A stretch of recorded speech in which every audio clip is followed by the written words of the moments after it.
What's going on, people? It's your boy Edge Music. I am here with my brother, my bass brother, the one and only Khari Simmons. So y'all know we've been talking about this iPad journey, and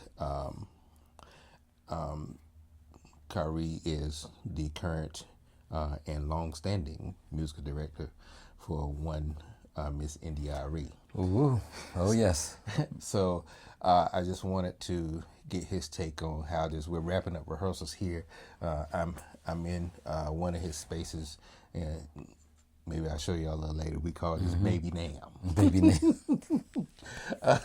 And you'll see why. But in fact, I think I was just going to show y'all. When you do a 360, yeah. you So, don't need to. so I'll just show you all. Y'all see all the illustrious. Yeah. What do we have here? Couple a pieces. Moog. A Moog. Wherever there's an edge, there's a Moog. How about that? Wherever there's around the edge. Yep. So you see, there's no and shortage. that chorus echo. And the chorus echo, man. Y'all see, there's no shortage of fantabulous, actual vintage. And that original Qtron pedal. Yeah. I like that one. So you may be saying to yourself, shameless plug for me, why is all this gear off? Well, we didn't need it because I had this. And amongst some other things. So this was a very interesting week, very productive week of rehearsals. But I wanted Yes, it was. It was both of those things. in recreating the sounds and recreating these records for live, because we're playing the record straight down. I wanted his take on what you can learn in the Mobile Musician Accelerator, and what he thinks of how the system worked for this show. Sure. May I impart my opinion to the people? Okay. Please be be unbiased. Okay. Now this is Okay. man. Let me tell you something. If a chorus is missing off of a no. If the chorus is missing off of a patch, he will know it and will stop miss on. Hey, can we get that? He's that guy. Yes, I am somebody who definitely pays attention to the applied modulation effect and the depth of said effect at any given time. I will say that part is true. Keyboard, guitar, whatever, as I do love my modulation effects. Yes. But, okay, so as a director, how I entered the week for India, the first thing, this was not the heavier lift in the sense that I got all the right people, and they also happened to be that people India had performed with before. Edge has certainly come on board to do India Arie shows with me before, and she certainly has taken a special liking to Edge's particular brand of genius, for sure, we'll say. With that being the case, I am listening for everything. Now, India's background vocals, they're always great because India, of course, can not sing a wrong note if she wanted to, really. Oh, my God. Yeah, which is a whole other thing. So I know when, the backgrounds, I know that they're great. And her backgrounds are all, step up to her level. So the thing with me, when I outfit this gig, I always like to have a Rhodes there. Some guys don't like to backline a vintage piece of gear like the Rhodes or something like that, because if you're not bringing it with you city to city, at times you're just not knowing what you get. For this gig, because we're in Atlanta and I know the backline company, we have a suitcase Rhodes with us. Other than that, I then order a Moog in particular with Edge on the gig, a little fatty, and then I like to have a montage or a Kronos to be able to get a myriad of sounds around that for India's different records. And I usually, with not being a keyboard player, I usually feel like I could get the sounds from either with the hyper competent keyboardist that I would be working with. We're not known as a keyboard player. Go But ahead. yes, exactly. Now, what I will say is this time, as I set out to get the back line done for the show, Edge told me, look, basically that he was going to take care of all of these sounds because he really had already built them and saved them, banked them from his iPad. The thing is, if you follow this guy, you understand that this is a talented guy. This guy has pulled me. No, it's not that Edge has pulled me out of any musical situations where I needed help. What it is when I start off in a musical situation where I'm already sitting in a place where I'm good, he takes it up a notch. He's making me look better, and as he knows, the truth is, I will absolutely take credit for his talent and his ideas. I will happily take credit for them, and I do. So, yeah, there's no shame in it today. Today there's no shame. Inside plug. We'll share later. We'll share later, indeed. I will inside joke. Yeah, Pause. inside joke. Yes, yeah. Pause. That's right. Boy, 2026. Anyway. Sorry. Yeah, but and we'll get to that. For me, I guess, coming up, always liking to see a Roland sound unit, a montage, a Kronos, or something like that. We had rehearsal all this week, and the main test for me is if I am, am I looking up? Is my attention being drawn over to you for one reason or another, right? And the thing was, when every keyboard sound came up, I didn't think about it. And even when Edge told me that he was going to even use the Moog and use the iPad for the Moog sounds. And the Moog is, next to the Rhodes in a piano, India's favorite keyboard sound. With that being so, man, we must have, I don't know, we must have been halfway through rehearsal when I finally remembered and actually looked and paid attention that he wasn't even using a Moog. The sounds were phenomenal, and part of this was we were quoting Summer Madness by Kool and the Gang at one point in one of the songs. So that octave rise that keeps happening with the Moog in that song. Nobody flinched, nobody thought anything about it. It was, as far as we knew, it was the real thing, and I had to look at it to remember, to be reminded that it actually was not a Moog sitting in front of him. For the India Arie acoustic soul performance, the performance of her 7-time Grammy-nominated album Acoustic Soul, all the keyboard sounds, synth sounds, and all, with the one exception that I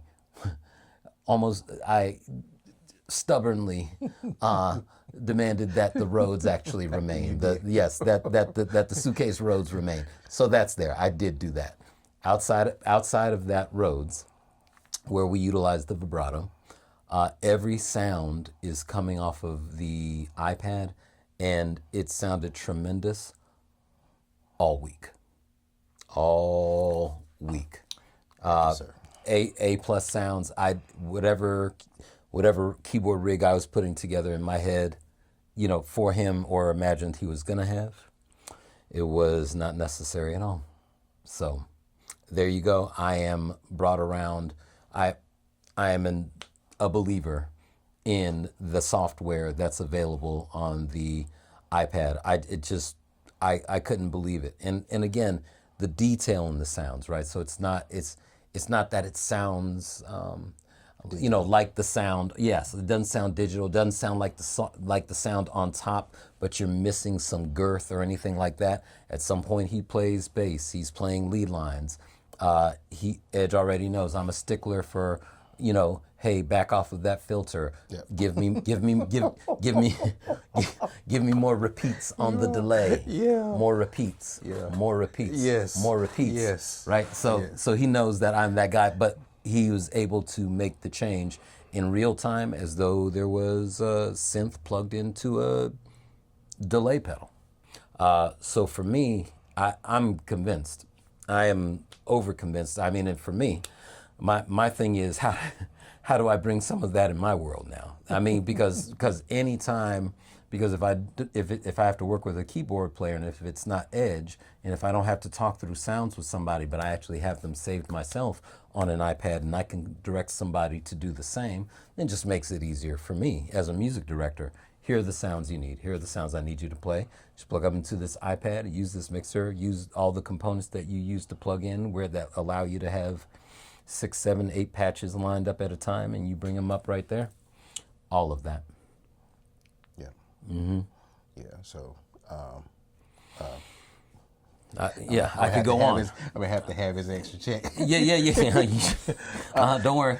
So real quick, and then we'll cut this one off because I'm so appreciative. Number one, for the opportunity from you and Miss Arie. Oh yes.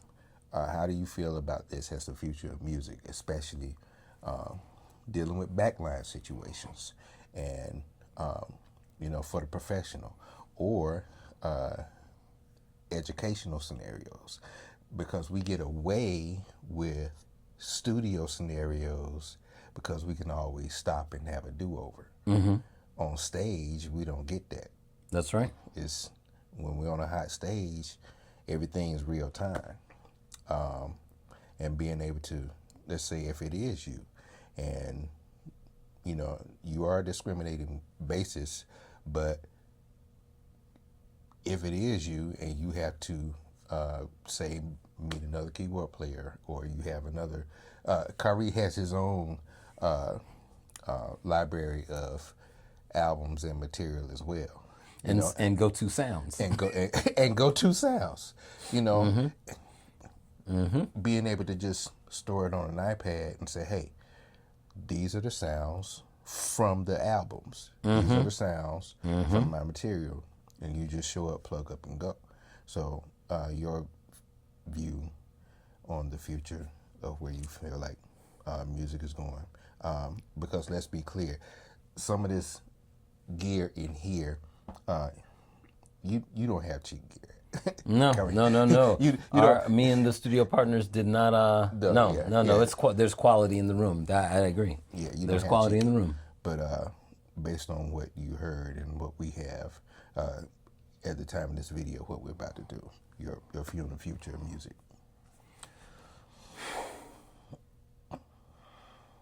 I know that's for broad, me. No. I mean, well, I'm gonna. It's broad, but I'm gonna keep it to the subject matter at hand as best I can. But I guess for me, and I, especially, I mean, anyone, right? Mm-hmm. But I just wouldn't see somebody who's what I picture is the person who is looking for their first, quote unquote, board, right? The person who's getting their first Korg, their first Roland or Nord, and the first thing, mm-hmm. Their first one ever. In the meantime, as you and I both play bass, we know that there's a trend now where you can get a really quality instrument made somewhere else for, made in whatever area of the world, mm-hmm. but you can really start getting quality instruments again, well under $1,000 and maybe even well under, that are really good quality instruments with a good feel. Right. I don't know that that's the case with keyboards. I feel like with keyboards we have, 10 or fewer major names in the industry. Mm-hmm. So I actually think about the kind of mentioned the specific companies with bass. like Marcus Miller's Sire Company. I think that those are fantastic feeling instruments, and they're very proud that they can give this quality instrument to a beginner player, and the beginner player can also grow with the instrument. To me, the sounds that I'm hearing Edge get from his iPad, I don't see how this is the start of the same, but for keyboardists, where you get, right, you're going to get the controller that feels best to you, whatever, size controller any player would need. But if you're saying that you can come close to, or, well, I mean, I'm saying you could come close to one of the major keyboards that are out on the market made by one of the major brands. But I guess with the iPad, you're not. I'm thinking in a limited way in that fashion, right? Right. Because you could really have 3 of the major keyboards and then beyond, right? And also we can start looking at sounds from vintage pieces of gear and right. So I mean, you're talking about, I can have an ARP Odyssey and a Korg Triton, right? Yes, yes, I don't sir. see how that's not such a draw for the entry level player who's not yet ready to spend, and I'm guessing 2,000 and over, Right. on one of the on one of these keyboards, and that they certainly at the very least would begin there, and I'm not saying that it would necessarily end, but certainly that they could begin there. Yeah. Yeah. And for us, with professional opportunities, running multiple keyboard reincarnations for a major show is golden. I mean, yeah, to me. absolutely. Because what keyboards would they have been using on Acoustic Soul? I mean, you'd have the vintage keys that would have been in the studio, but outside of that, people would have been reaching for the keyboard of that era. And if you're telling me that you get on an iPad, how to get the 60s and 70s, Roland type sounds reproduced, and it sounds like those. I mean, that's amazing because you could be period correct. I'm a fan of period correct 90s house music. I'm a fan of 90s house music. But the keyboards that they were using in the 90s for 90s house music, right? Right. That's a specific thing and I know the companies that make those keyboards, I'm sure that they have those older sounds now in the newer keyboards. So I'm sure that they think to do that. But I'm just saying you could go directly to it, and if you could upload these sounds and have it right there, Yeah, it's hard for that not to make sense. just for our time today, we may need to continue this conversation, Khari. We might have to have a part 2. Yeah. We might have to have a part 2. Because Donnie's coming up. We might have to... More on that later. More on that later. Yeah, there's another album that's getting recreated. Yes, sir. Very soon. Yes, sir. So, Keep going. I got this. You're good. So to that end,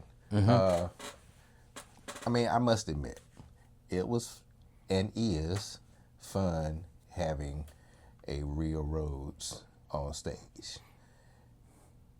Is it necessary? Do I love having it there? I do.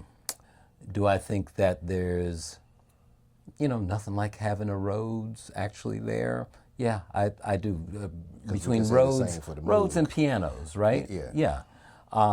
But is it necessary in the sense that What we've done, because again, well, this with is about everything that Mobile we Musician have Accelerator. done, necessary? No. I got to make that choice because it's something that I like. It's probably an aesthetic I like, and I like an analog piece moving through the room, and the sound of that moving through the room. I do like that.